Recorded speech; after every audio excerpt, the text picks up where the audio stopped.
So, um, something I encounter fairly often is the claim that Christianity is perishing, that it's slowly dwindling away, often veiled through like wishful statements. Can't wait till we've finally shook off this ancient Bronze Age shackle and we can move on and progress with our society, and statements like that. But or statements like uh, can't wait, or y'all are shrinking and dying off, and that soon uh, the atheists are going to take over the world, and just things like that. I mean, internet hype BS, but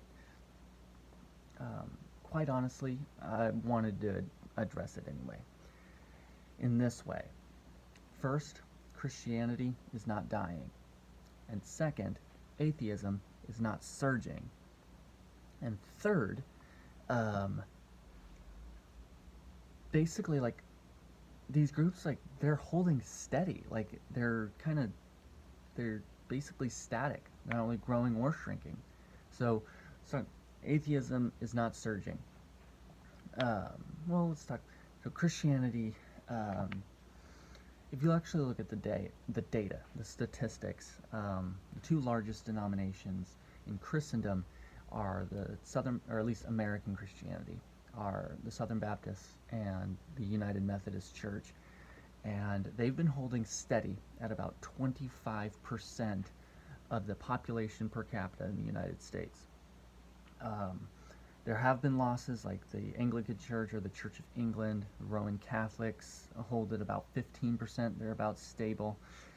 Um, those, like the Episcopalians, have not been doing well. Assemblies of God have actually grown, but they're somewhere in about the 8 to 9%.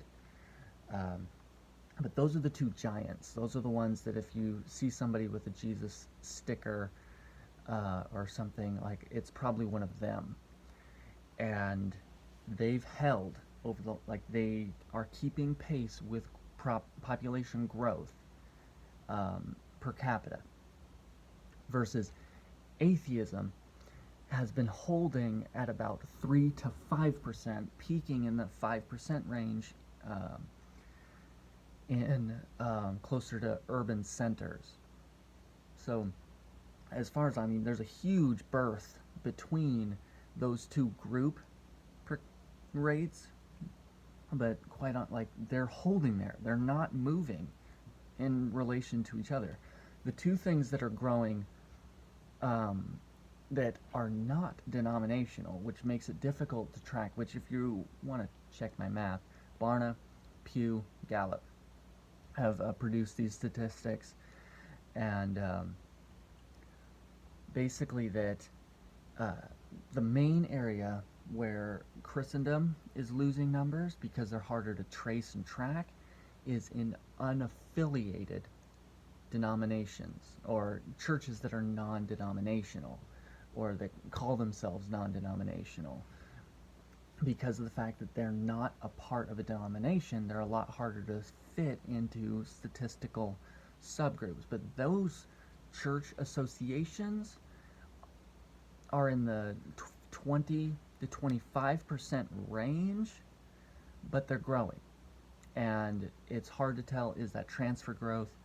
Is that Southern Baptist churches that are just rebranding themselves? Like, it's difficult to keep track of them. A lot of churches from groups like the Pentecostal Church of God and the Assemblies of God have recently changed their kind of brand association from their original to these non-denominationals. And so even despite this, their baseline, if they were to check boxes on a demographics form or a government, like, that they're consistently conservative theologically and politically. They are consistently pro-life. Like, they're evangelicals. They check a lot of the same boxes that are in the Southern Baptist and East United Methodist Church associations. They're just not a part of those denominations. So Second, atheism is not surging. As I said, they're holding steady at 3 to 5%. You live nearer to a kind of urban center, you're probably going to run into a lot more, as well as like free thinker society. If you are in a college campus setting, places like that, you're going to encounter probably a lot more that are either they are defective Christians, like they used to be Christians but they're not, or that they were raised that way but are no longer practicing, so forth. But as far as people who would say, check a box, I'm an atheist, that number is actually still fairly small. They're just really loud. They're very vocal.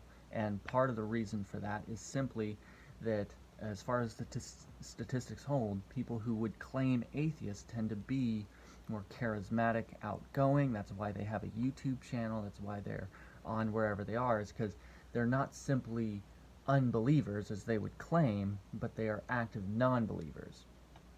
And so, and we can fight about that on another day. Number 3 is that these numbers are they're holding fairly steady between the two of them. Like, they're not really changing a lot. What is changing remarkably is the number of nones, N-O-N-Es, which is kind of a statistical group of people that would check a box saying that I'm not religious, however, and then finish the sentence with something else. Like, for instance, I'm not a Christian, or I'm not religious, but I'm spiritual. These are the ones that would use sage, like a sage bundle, to like cleanse their apartment, that have a healing crystal, that might even wear like Eastern sigils, symbols. They might have a Buddha. They might even have like a Mother Mary candle on their mantle, even though they don't light it. They would be willing to go to a church service if they were invited. They probably go every Christmas and Easter with their parents when they're visiting home for the holidays. They might have been baptized when they were younger, or christened, and so they think things about that may not necessarily be true. They would be willing to like read biblical information if you gave it to them. They are the type that they would actually sit and talk with a Jehovah's Witness or a Mormon if they came by their house. That they'd be open to learning more is a common phrase that I see a lot, or at least emerging in literature or in data, that are open to general conversations. They are willing to click on a YouTube video about these kind of subjects, but they just kind of move on after that. Like, it's that they're not affiliated with any group, but they're either curious due to them not being informed, being interested, or simply that they grew up in a specific subtext that they're kind of bad taste in their mouth, and so maybe like they'd be willing to give it a second shot, or like there's a lot of different kind of subgroups that fit in there. These are the ones that you could honestly say of, it's not that I don't believe, it's that I haven't been convinced, or it's I'm not an atheist, I just don't believe that there is a God, like those type. These also tend to be the group that's most affected as far as involvement by things in the headlines, justice issues. They'll probably bring up the Catholic Church pedophilia stuff. They're probably going to bring up televangelists and robbing widows, essentially. They're probably going to bring up things like climate change. They're going to bring up social as well as kind of general justice things, be like, what's going on there? Maybe even wanting to talk about those things in an honest way.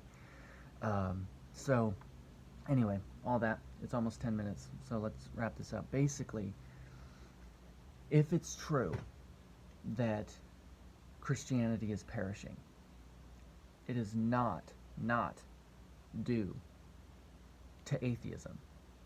It is not due to the presence of people who don't believe. It is actually the fault of people who are not evangelizing, because one of the most interesting to me data points of this is that even though the statistics of these nuns are open, available, interested, curious, overwhelmingly, the statistics of response from actual evangelicals, people who have been raised Christian, are Christian, maybe even in Bible college, seminary, they would report that they themselves believe, that the act of evangelism, proselytizing your faith, is ethically or morally wrong. They would say that. And yet, they at the same time would say that it is important for people to come to Christ. Like, it's this weird contradiction in beliefs that they seem to hold. I think a lot of it is disillusionment. Being on campus and having people yell at you is discouraging. But I think as well some of it is just simply laziness. They just don't want to do it.